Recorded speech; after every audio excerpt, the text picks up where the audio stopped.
A esta hora de la mañana recibimos en TPA Noticias Matinal a Marta del Riego Anda, poeta, doctora en periodismo y escritora, que viene con esta novela Cordillera. Marta, lo primero, buenos días, ¿qué tal? ¿Qué tal? Muy buenos días, encantada de estar aquí con vosotros, con todos los asturianos y asturianas. Marta, sin desvelarnos toda la trama, por supuesto, sin desvelar lo que no se pueda desvelar, ¿qué cuenta? ¿Qué cuenta Cordillera? Bueno, Cordillera es una historia que tiene mucho que ver con Asturias, claro. Transcurre en la Cordillera Cantábrica. Está más centrada en la cara sur, en la cara de León, pero ya sabemos que estas fronteras son muy permeables, y cuenta la historia de una pastora trashumante que hace la trashumancia del norte de León al sur de la provincia, un biólogo que llega de Madrid a estudiar al oso pardo, a su aldea olvidada, y una osa que sale del encame de invierno con los esbardus. Y habla de, ¿cómo lo diría yo, no? De una situación en los pueblos, no sé si se puede hablar de enfrentamiento, el tema, el oso, el lobo, la conservación, ¿no? La convivencia con la ganadería. Claro. Esto es el argumento básico de la novela, que toca luego muchos puntos conflictivos, ¿no? Que vivimos en la Cordillera Cantábrica. El enfrentamiento entre ganaderos y conservacionistas, está todo el conflicto en torno al lobo, aunque es verdad que la novela se centra más en el oso, porque el oso pardo no aparece apenas en la literatura española, y es fascinante, es una especie fascinante. Sobre el lobo se ha hablado mucho, pero no sobre el oso. Entonces yo quería que estuviera más centrada en el oso. Pero es un conflicto universal, en realidad. Aunque esté centrado en la cordillera, es que todos vivimos en la misma tierra y cada vez hay menos espacio para los animales y la naturaleza, cada vez hay más choque, y esto que sucede en la Cordillera Cantábrica está sucediendo en Montana, en los Abruzos, en Brasil, en la Amazonía. O sea que en realidad es una historia universal la que cuento. Una historia que hay que abordar con calma, como la calma que hay que tener para avistar un oso. Sí, la verdad es que he estado 4 años trabajando en esta novela y ha sido un proceso fascinante. He pasado muchas horas haciendo esperas de oso en la parte de León y muchas en la parte de Asturias, en Somiedo, en Teberga, en toda esa zona maravillosa que hay en Asturias, donde es el paraíso de los osos, ¿no?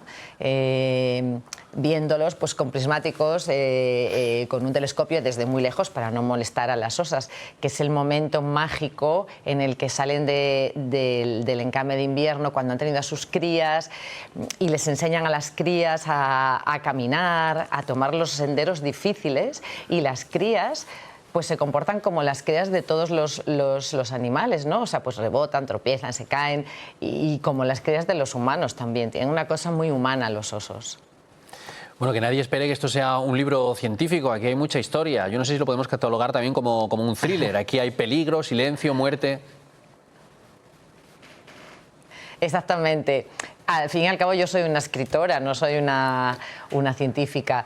Entonces yo quiero contar una historia, y es una historia, en el fondo es una historia de aventuras, porque todo el rato suceden cosas y quieres saber lo que les va a suceder a los personajes. Y tiene un aire de thriller muy potente, porque arranca, que no es ningún spoiler, porque la novela arranca así, con un cadáver en un claro del bosque, y luego pues la cosa se va haciendo cada vez más negra y más oscura, ¿no?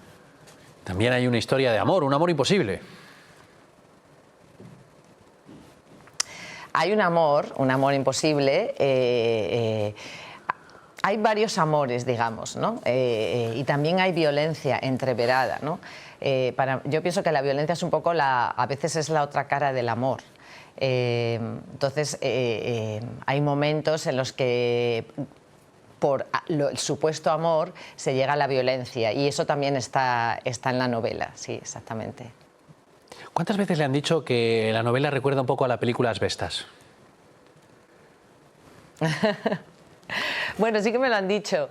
Es verdad que es un ambiente un poco tóxico, puede ser, ¿no? Y es el ambiente oscuro que tenemos en ciertas zonas del norte de España, y es un ambiente en el que la naturaleza es muy, muy potente, que eso pasa en Galicia, ¿no? En la Galicia de Asbestas, y pasa en León y pasa en Asturias, ¿no? En la que los fenómenos atmosféricos, como bien sabemos, se desencadenan con mucha fuerza y los personajes están ahí pues, al albur un poco pues, de esta naturaleza. Y a la vez transcurre en un sitio, una comunidad cerrada.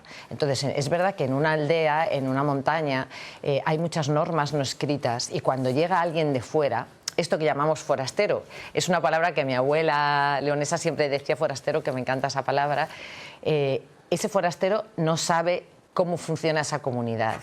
Ese forastero no entiende la ley del silencio, no entiende todas esas normas no escritas, que es verdad que se veía una parte en Asbestas, ¿no? Pero bueno, no es un Asbestas, es otro tipo de historia, digamos que tiene un punto también optimista al final, ¿no? De creer en la comunidad, de creer en que el mundo rural tiene solución. Marta, no me desvele, no me destripe nada, por favor, que a mí me gusta llegar al final con todo por saber. Mire, a mí una cosa que me llama también, o que me gusta de este libro, es que este libro nace muy dentro suyo. Es un libro que nace de los recuerdos. Sí, ya veo que te has informado muy bien.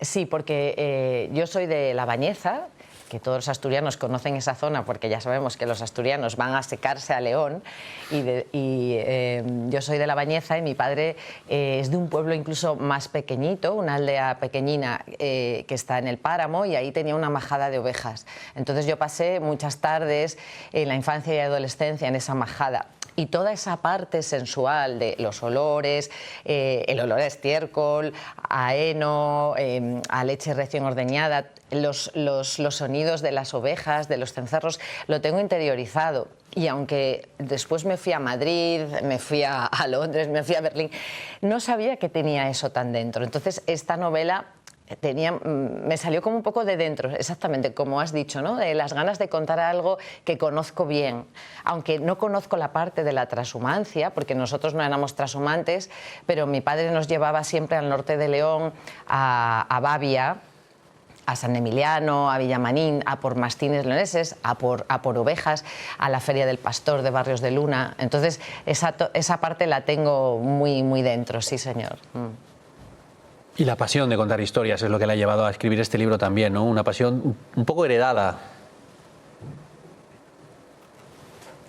La pasión de contar historias es verdad porque nosotros, bueno, en el norte con estas largas noches que hay en invierno, ¿no? La gente se reunía a contar historias, esta famosa costumbre que se llama el filandón o el calecho, que la gente en las aldeas se juntaban a hilar y mientras hilaban se iban narrando leyendas, historias.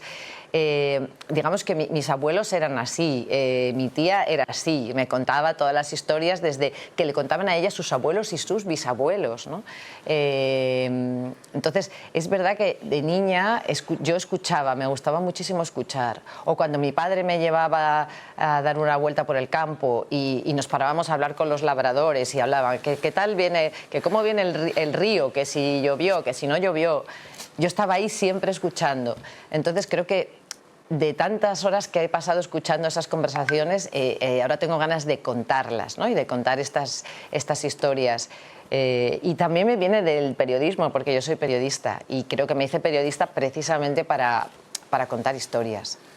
Ya, es muy interesante esto que decía usted antes de que la historia la llevaba dentro, después usted tuvo un proceso vital. Estuvo en grandes ciudades, Berlín, Londres, está en Madrid. Y bueno, esto es una reflexión que hago yo, no sé si usted la compartirá, ¿no? También lleva ahora dentro eso otro, ¿no? La Marta más urbanita.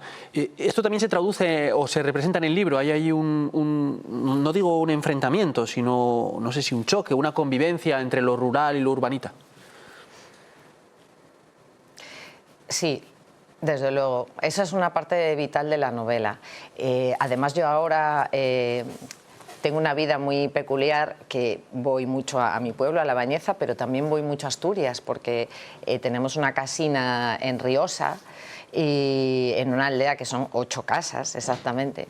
Y he visto cuando viene alguien de fuera, alguien que no tiene ni idea de la vida del campo, cómo puede ser un elemento muy perturbador en una comunidad, ¿no? O sea, he visto gente que viene de fuera, ponen la música a tope en el alféizar de la ventana y dicen, ¡ah, qué paz se respira en el campo!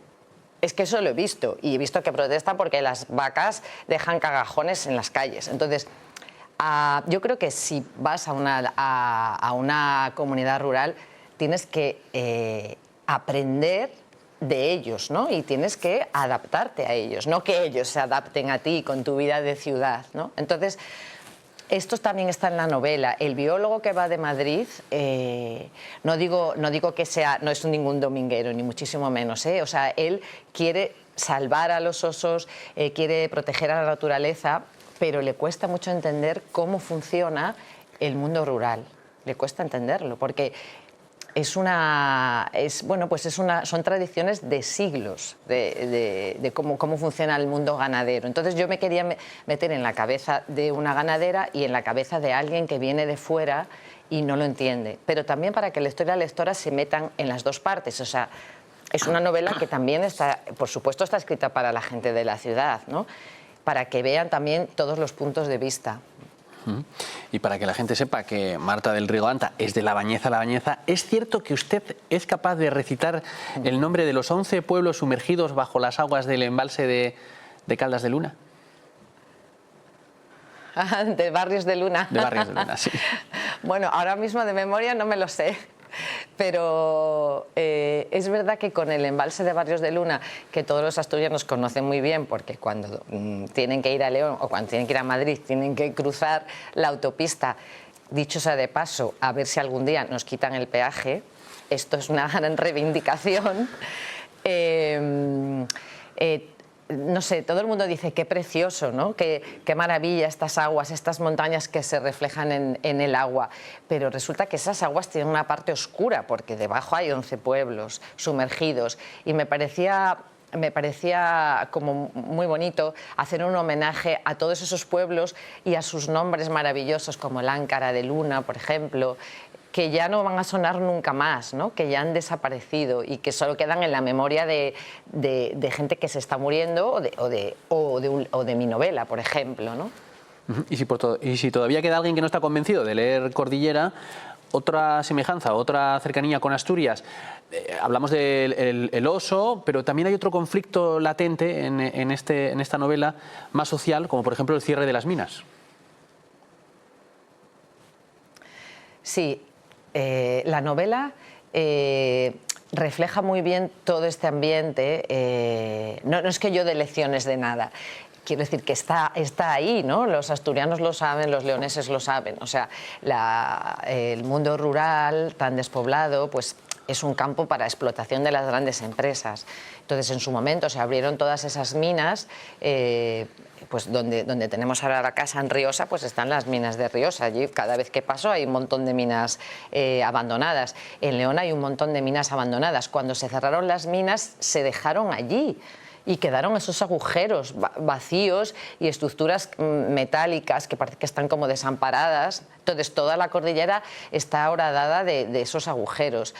Y entonces lo que yo me pregunto es, ahora que hay tantos proyectos de construir parques eólicos en Asturias, en León, en otras zonas de España despobladas, cuando eso se estropee, ¿quién va a ir a recoger, ¿no? ¿Quién va a ir a recoger esas estructuras de 200 metros de altura? Bueno, hemos visto el ejemplo de las minas, ¿no? Entonces, bueno, eso es una pregunta que está también en el libro, ¿no? Podemos usar nuestro mundo rural, pero este mundo, estos parques, porque estoy hablando de sitios de una riqueza silvestre impresionante, toda la cordillera cantábrica, ¿no? O sea, construir ahí grandes explotaciones solares o eólicas, ¿merece la pena? Es una pregunta que dejo en el aire, ¿no? En la novela. Claro, porque un tema que no habíamos tocado, aunque sí hemos hablado de ello durante la entrevista, es que Cordillera es también un libro sobre la naturaleza. Sí, es un libro que transcurre todo al aire libre, que se me ocurrió la idea durante la pandemia, que yo pasé en La Bañeza, 6 meses, y yo veía que la naturaleza estaba explotando porque llegaba la primavera y no podías salir de casa, ¿no? Y tenía tal claustrofobia y tal agobio que yo decía, lo próximo que escriba tiene que ser todo al aire libre, tiene que ser paisajes, montaña, bosque de haya, animales, ¿no? Entonces es un canto a la naturaleza, porque es verdad que todos cuando vivimos la pandemia nos dimos cuenta de repente de lo necesario que era la naturaleza. Cuando veíamos a los ciervos, ¿no?, acercarse al Corte Inglés de Oviedo, a los jabalíes acercarse a las puertas de las casas, todo el mundo se quedó sorprendidísimo. Lo que es una lástima es que 5 años después se nos haya olvidado, ¿no? Que ahora volvamos otra vez a esa dinámica de alejarnos de la experiencia de la naturaleza cuando es algo que nos dará mucha paz y es muy necesario. Pues aquí tenemos Cordillera de Marta del Riego Anta para disfrutar de la naturaleza sin moverse del sofá. Muchas gracias por atendernos y enhorabuena por este trabajo, Marta. Muchas gracias a vosotros. Un saludo muy grande.